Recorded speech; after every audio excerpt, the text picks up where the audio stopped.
Well, all right, it has indeed been a little bit since I've done one of these, so felt like what better way to officially kick off March than go to you and ask for questions. It's Q&A time. Yeah! Make sure you follow me on Twitter. Twitter handle's in the description, so that way, when I do future Q&A videos, you have a chance to submit your questions, potentially get them answered here on the YouTubes. And if it's your first time ever checking me out, make sure you smash that subscribe button. All right. Let's go ahead and get started. At Geo Knows asks, who's wasted Hall of Fame QBs more? Packers with 30 years of Favre and Rodgers and 2 Super Bowl wins, or the Chargers with 33 years of Hall of Fame QBs with Dan Fouts, Drew Brees, and Philip Rivers as their starters with 0 Super Bowl appearances? The only Super Bowl appearance was with Stan Humphries. You're absolutely correct. In the 94 season of all the quarterbacks, that's the one you went to the damn Super Bowl with. Ooh, my goodness. I might have to go with the Chargers here. Gio, you got a really good point here. Because at least you can say the Packers have indeed wasted Favre and now Rodgers, but at least they got Super Bowl championships out of it. They didn't even get a Super Bowl appearance out of those 3 guys. So yeah, that's got to be worse. At Christian P 2006, who would you call a bigger reach? Tim Tebow in the first round, or the 4th round talent himself, Mitchell Trubisky, as the 2nd overall pick? Both especially epically flamed out, with Mitch winning the MVP and Tebow getting around out of Jersey. It's Trubisky because he was taken 2nd overall, and at least you could say for the Broncos, the draft that they took Tebow, that was 2010. That wasn't a total loss because I believe, if I'm not mistaken, didn't they also take Demaryius Thomas in that first round? So at least they hit on one of the two. Like, Trubisky was a total shit show, ultimately. That's the by far bigger bust because he went 2nd overall. At Chicago Bears Rocks, Watson, Russell, or draft for me? Which choice is the quicker way to get a Matt Nagy firing? Probably the draft. Unless Watson or Russell Wilson look and say, hey, I would like to go to Chicago, but I do not want to play under Matt Nagy, so you have to fire him. Now, if you told me that was one of the perks or one of the conditions of a trade, I might be even more open to the trade, frankly. But it's probably the draft out of those 3 options. At the King MOJ, if you were team president of the Bears, would you first put a retractable roof on Soldier Field? At this point, I'd probably go to Arlington Heights or somewhere and try to build a new stadium instead of doing that stupid dump where a UFO took a shit in the Roman Coliseum. And oh, by the way, that UFO apparently lost its roof when it came into the frickin' atmosphere. It would certainly be a high priority for me because that's hundreds of millions of dollars of revenue they have lost out on. Not being able to do WrestleMania weekends and not being able to do Final Fours, etc.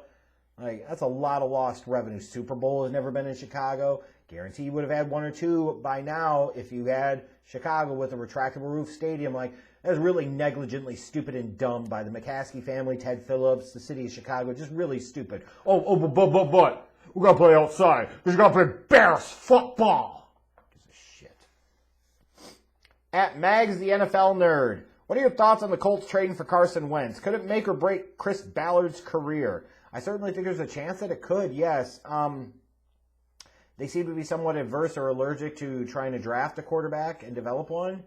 Admittedly, like, the long-term plan was going to be that Andrew Luck would still be there, and obviously that has not happened. But it certainly seems like Ballard is a little afraid of maybe taking a young quarterback. I feel like he should long-term. Maybe they're trying to bide time until they think Luck might come back someday. I don't know what the hell they're doing. But when you look at it, like, it's the deal they felt like they were going to make. They were the ones that, were being rumored along with the Bears to be the most heavily interested. I think it makes sense. He gets to work with Frank Reich again, but I don't know, man.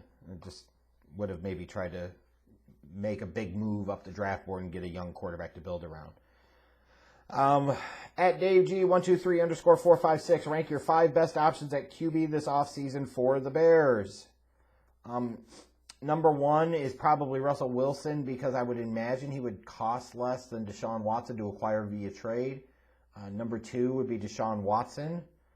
Number 3 would be trading up in drafting one of the young quarterbacks in this draft, and there is no 4 and 5.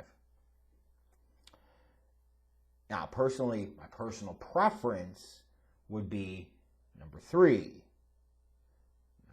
Or number 4 is nothing, so that way we can get negative and paste the hell out of there. At Raider Nation 203, out of the 4 teams Russell Wilson has listed as potential trade destination, which team has the most realistic shot at working a deal with the Seahawks for Russ, and does he make said team a contender? I think the 2 teams with the most realistic shot would be the Raiders and the Bears, because the Raiders have Derek Carr to dangle in a return trade. So the Seahawks could say, we'll take a step back at quarterback, but we won't be totally starting over at square zero. And then it's probably the Bears, because they'll be the most desperate to make that move. Illogical reasoning 1.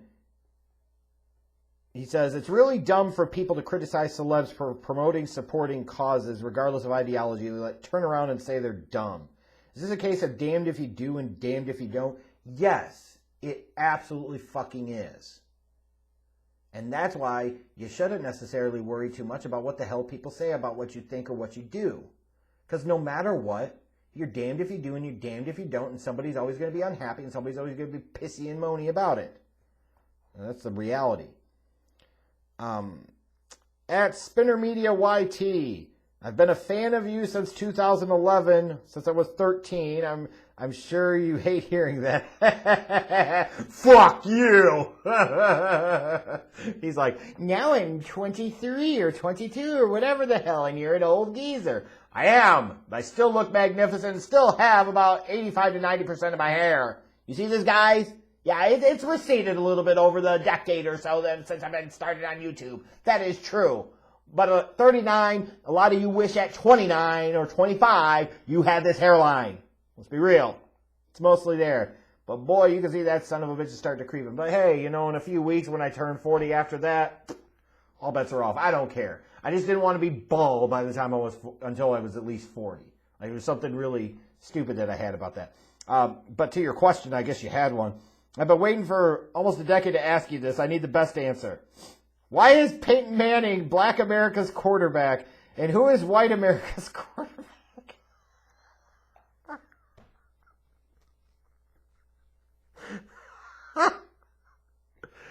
This was an inside joke I used to have with my friends Jarrell, Jackson, back in my old Foot Locker days, because they loved Peyton Manning. They absolutely loved Peyton Manning.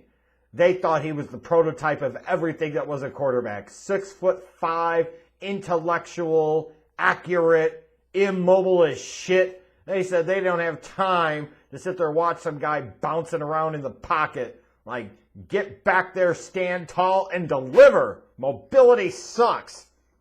And we used to have people come in, and it would always seem like white people would hate on Peyton Manning, and black people would always love on Peyton Manning. That's eventually kind of why I just started saying that Peyton Manning was Black America's quarterback.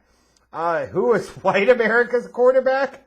Now, some of you are going to say Black America's quarterback was somebody like a Michael Vick. Bitch, please.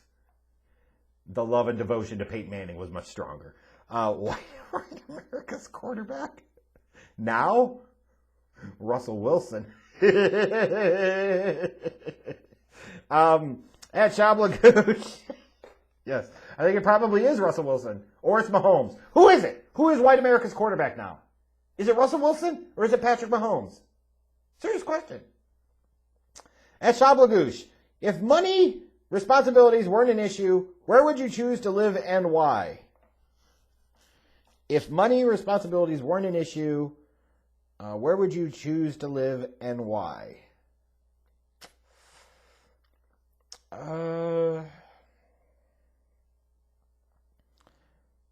Probably somewhere on an island, somewhere on a golf course. So I could just golf every day the rest of my life. That's probably what I do. Dirty J Bands 4517. Who do you think the Bears should target in free agency? A competent head coach and a top flight general manager. Oh, I'm sorry. You were asking about players. It doesn't matter. But certainly try to invest something on the offensive side of the ball would be nice. At Peter Kuzmenko. As a Jags fan, if we don't draft Trevor Lawrence, I will throw my phone against the wall. Do you believe that will be justified? No. No. I can already tell you now, Trevor Lawrence very, very likely is not going to be my QB1. I'll frankly be surprised if he ends up as my QB2 or maybe even my QB3. Just saying. I would not. I certainly understand why you would feel that way. But you want to rant and rage, that's fine, but don't throw your phone. Phones are expensive equipment. I'm just saying. At Schneider, who do you think has higher upside, Zach Wilson or Trey Lance? I feel like Zach has the higher floor, but Lance has the higher ceiling. I don't necessarily think that's inaccurate. I think that's a good statement. I think if you're talking like pure tease and pure athletic upside, Trey Lance probably has the most of it. But who is more likely to realize maybe the most of their potential might be Zach Wilson. At Gabriel 96668008, is Jerry Jones mostly to blame for the Cowboys' mediocrity for the last 25 years? Or is it lack of talent, bad coaching, or just a losing culture in Dallas? Look at what you just named off. Lack of talent, bad coaching, losing culture. Who's been the one common theme in all that? It's Jerry Jones! Of course he's the damn problem! He's made them into the Chicago Bears of Texas without nearly the success over the past 2+ decades. At DeMarcus Flowers, do you really see Deshaun Watson sitting out the season if he's not traded from Houston? No. Does he really want to lose that year of service? Maybe he would opt out to COVID. No. I can't see it right now. I really can't. That's a lot of money to give up. At AC34, out of all the QBs you have watched all time going into the draft, which was the QB everyone hated the most but you liked, and which was the QB that everybody liked the most but you hated? If I went just off of recent times, Josh Rosen would be the one that everybody liked but I hated. And then for the one that everybody hated the most but you liked, I might also have to say Josh Allen. Maybe.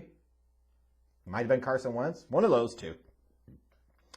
At Far Side of the Mind, realistically, how much longer do you think Brady plays and is able to compete? It's probably 2 years. Maybe 3, but it's probably 2 years. At Spenny P19, what are your thoughts on the Chicago Bulls this season? I still think they need a point guard and a legit center. I would agree on both of those sentiments. It's really interesting, weird kind of. The Bulls have a great bench, like an elite bench. And Levine deserved to be an all-star this year. And you really haven't seen them much as a truly full team. Because somebody's always out. Wendell Carter was out a couple of weeks. Larry Markkinen, of course, can't seem to stay on the court. Otto Porter Jr. has been out. Like, they haven't had their full arsenal, so to speak. And yet here they are in playoffs position. But then you're like, damn, but they're really not that good, but they're exciting to watch. Their games are fun at least to watch. But you wonder, like, long term, is this damaging for the organization to potentially finish outside of this draft lottery? Like, a lot of different thoughts I could have on that. Conflicted is the way I feel about the season, truly, is conflicted. At Drake Maddox 28, thoughts on Sam Darnold? I think he's probably up there compared to the quarterbacks that are in this draft class. I'm dying to know what the Jets are thinking. Do you really want to risk building around Darnold, or do you want to start fresh? As far as Darnold, like, he can make some incredible throws. You could almost call him White Winston. You know, he's a little bit different than Jameis, but there's similarities there. Like, he makes some truly incredible throws, and then he just makes some absolutely mind-numbingly frustrating, bad, terrible decisions and throws. I am not suspended. Am I going crazy? Probably. Let's be real. Most everybody in this world is crazy. And before anybody whines or cries in the comments like, I'm crazy, you're crazy, everybody's crazy. Everybody's got some type of mental issue. The person that thinks they don't have a mental issue or proclaims loudly that they don't is the person you should really watch out for because they have the biggest one of all. He says, am I going crazy, or is no one talking about how John Schneider happened to get a 6-year extension without doing a particularly good job at much to build the Seahawks within the last decade? That's a fascinating question. Like, man, they must have really loved him in terms of the ownership of the Seahawks, because when you look at his recent draft record, it's abysmal. And they've wasted a lot of years with Russell Wilson. Like, you got the quarterback position right, but shit, what have you really done? I'm surprised he got a 6-year extension. That, to me, is saying that we know Pete's not going to be around a long time, so we want John Schneider in the front office to hire that next head coach and build that team. But, yeah, I kind of agree with you. I'm surprised. Nick asks, as a Raiders fan, I've been seeing mock drafts on picking defensive players. We have a lot of money in an aging O-line. Can you make the case for the Raiders to draft Tucker from USC or Darisaw from Virginia Tech with the 17th pick? I love the videos. Yes. You know, they're not a playoff team. You could make arguments for them taking players on both sides of the ball, and certainly would make some sense to invest in that offensive line, especially if you're going to keep Derek Carr. At California EST 96, if you had the power to expand and reorganize the divisions leagues in MLB, what would you do? Change the schedule, playoffs, more interleague? I wish we could cut out some of the games. But yes, I would certainly do more interleague. Like, leave it to baseball. Like, baseball is such a stupid sport. Run by a bunch of stupid old people, administered and overseen by a bunch of stupid old writers and people. Oh, interleague is stupid. No, interleague is not fucking stupid. You're stupid. Every other sport has it except yours, and it didn't make your sport special all those years. It made your sport stupid. Imagine, like, in the late 90s, you would have had the ability to see, like, Barry Bonds and Ken Griffey Jr. on the field in the same game, or Ken Griffey Jr. and Mark McGwire, or Ken Griffey Jr. and Sammy Sosa, you know, like, and saying, no, we don't want that. Or not being able to see Pedro Martinez take on Barry or Sammy or Mark. Like, you're stupid. And that's because that sport, that league, is stupid. Fuck. I could do a whole video on that. I'd fire Rob Manfred. That's the first damn thing I would do.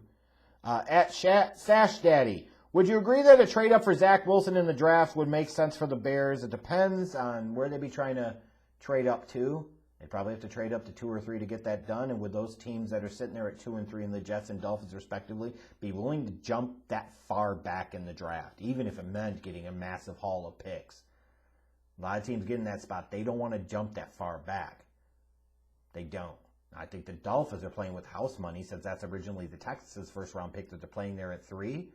Like, I'd even take a little bit less than true market value in terms of the old Jimmy Johnson draft pick value chart to move back from 3 to 20 if you have belief and confidence in Tua, because, man, that could really set you up nicely for years to come. At Lucas Perfetti 46 asked, does Ted Phillips consume more mortadella or bologna? Please keep in mind that mortadella is like an Italian bologna. Well, Lucas, as I think about it, you know, mortadella is a little too high-end and pricey sometimes. And as a bean-counting guy like myself, Ted likes his bologna Oscar Mayer style, like basic, or from your deli.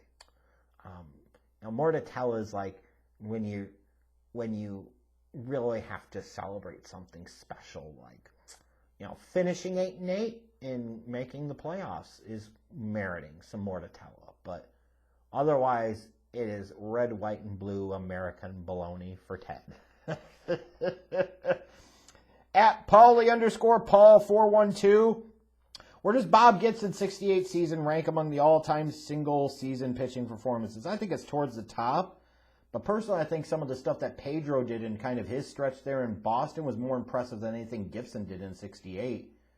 And Gibson did it in an incredibly dead ball era by comparison, incredibly pitcher-friendly era. And Pedro did his shit during the Royd era with live balls and everything. It was like balls to the walls. Are you kidding me? Jack asks, thoughts on BLM? So you're asking me for my thoughts on Black Lives Matter. Yeah, okay. Yeah, it's interesting, because white people, we always feel like we're entitled to give an opinion on everything. You know what I mean? Sometimes it's just not always called for or merited. I'm sure I'm going to give you an opinion anyways. Look, you know, the whole thing about all lives can't matter until Black Lives Matter is true, it's absolutely true. Like, to sit there and acknowledge that there is systemic racism in our police system, in our justice system, does not make you racist yourself. And I wish more white people would kind of wake up and say, hey, you know what? There is a problem, because the more you live in denial about it and the longer you try to run away and hide from it, it just makes the problem worse and it doesn't go away. And you're going to have to continue to hear about it. And it's only going to get more and more vocal and loud in the years to come. It does not make you a bad person to admit that there are fucking problems here. And it does not require you to sit there and try and minimize it by saying, hey, look at how much progress we fucking made. Whoopee shit. We haven't even gotten to like baseline decent in a lot of ways. That's not something to brag about. So I even hate when they show a lot of the photos and videos from the civil rights era and they put them in black and white, because as a result, people tend to associate that with being longer ago than it really was. Like, it's our parents, grandparents, depending on your age, generation. And it's not that long ago. You know, it's kind of like, for some reason in 2020, all of a sudden it became cooler. It's weird. Like, it became cooler and more acceptable to get aligned with that. You know, some of the looting and some of the rioting. I think there's a difference between peaceful assembly and protest and looting and rioting. Certainly understand when people say, well, fuck it, our rights aren't adhered to or held up when we adhere to the law, so what the hell difference does it make? Yeah, kind of got a good point there. But the problem ultimately is that when you do that shit, it always allows the media and the powers that be to create a narrative, and the narrative distracts away from the real problems, and that's why nothing gets fucking done. It's understandable why people want to break shit. It's understandable why they want to rant and rage. Certainly understandable why they want to protest. And there's fundamentally, again, nothing wrong with protesting. They should be able to do that. It's part of that First Amendment right thing. However, when you start vandalizing, you start destroying property, you're not helping the cause. And that's why shit doesn't change. And it's really weird in this country, too, like when it comes to something like BLM. Like, it's something we should aspire to be better about. It's something that we should aspire to help make happen. And it's like we get distracted after a period of time. Like, we have an incredibly short attention span in this country. Other countries do too, but especially here, we're the worst. We get so easily distracted, we move on to the next thing, that we forget, and we just, you know, we'll try and bring it up again, but there's like no consistency or force of purpose. Like, imagine if Malcolm X or Dr. King said after 6 months or a year, fuck it, I'll put it on the back burner for a little while because I'm going to focus on this instead. No, they kept plugging away, kept plugging away, Medgar Evers and many others, and they didn't give up, they didn't stop, and that's why change happened. Wasn't a ton of change, but at least some positive change. Like, again, talking about, hey, we're actually going to try and live up to, adhere to the fucking Constitution! You still can't even get that right. So, I wish it was a movement that produced more success than it does, or ultimately is going to. Like, if you want real talk. Yeah. At _pet god, do you think the U.S. drone strikes on Middle Eastern countries are justifiable and worth the civilian casualties? No, it's us playing fucking empire building. It's us being slaves to Israel and all that other shit. So no, it doesn't. It's not frickin' justified. Just a way to continue along with the industrial military complex. It's what we do. But no, this crap should stop. Joseph Moran, close this out. Besides not giving people checks, do you think Biden is trying to do the right thing by his country so far as president? No. The right thing would be to give people their damn checks. Would be to cancel some form of student debt. Would be to decriminalize marijuana. Would be to let people go, like for time served, and wipe their slates clean that have nonviolent marijuana offenses. minimum wage increase. Like, these are progressive issues that enjoy wide support. These are the things that you should be pursuing and going after. And instead, he's trying to be the eat your vegetables president and everybody kumbaya. You don't need to bring people to the table if they don't want to be included. They intentionally exclude themselves. Like, stop trying to sit there and capitulate to others and fucking lead. Lead. I'm not surprised that he didn't, though. And isn't so far. And he won't. He'll continue to not do so. So anyways, that's the Q&A video. Thank you, everybody, for submitting your questions. I really appreciate it. Hope you've enjoyed some of this. Probably took a little bit of a turn south there because we started talking about non-sports related things, but frickin', it's a part of life. It is whatever. Most of you probably aren't watching that far into the Q&A video anyways. But thank you again for watching. Follow me on Twitter. Subscribe to the channel. I'm out.